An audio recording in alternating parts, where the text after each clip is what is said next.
Hello friends, അച്ചി കിച്ചണിൻ്റെ പുതിയ വീഡിയോയിലേക്ക് ഒരിക്കൽ കൂടി സ്വാഗതം. ഒരു ബൗളിൽ 2-3 കിഴങ്ങ്, ഉരുളക്കിഴങ്ങ് പുഴുങ്ങി തൊലി കളഞ്ഞത്, ഒരു സബോള ചെറുതാക്കി കൊത്തി അരിഞ്ഞിടണേ, 2 സ്പൂൺ വറ്റൽമുളക് പൊടിച്ചത്, ആവശ്യത്തിന് ഉപ്പ്, 1/2 സ്പൂൺ മല്ലിപ്പൊടി, 2 പച്ചമുളക് ചെറുതാക്കി അരിയണേ, കരിയാപ്പിലയും ഇട്ട് കുറച്ച് അരിപ്പൊടി, ഒരു ശകലം, ഒരു കൈക്കകത്ത് നിറച്ചെടുക്കുന്ന പോലെ അരിപ്പൊടിയും 2 ബ്രെഡും ചേർത്ത് ശകലം വെള്ളം ചേർത്ത്, ഒരുപാട് വെള്ളമൊന്നും ആയിപ്പോകരുത്, കുഴച്ച്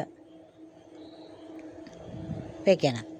എന്നിട്ട് ഒരു പരത്തുപലകയിൽ വെച്ച് കട്ടിക്ക് പരത്തിയെടുക്കണം. എന്നിട്ട് ത്രികോണ ഷേപ്പിൽ ഇതുപോലെ കട്ടിയിൽ ചരിച്ച് മുറിച്ചെടുക്കണം.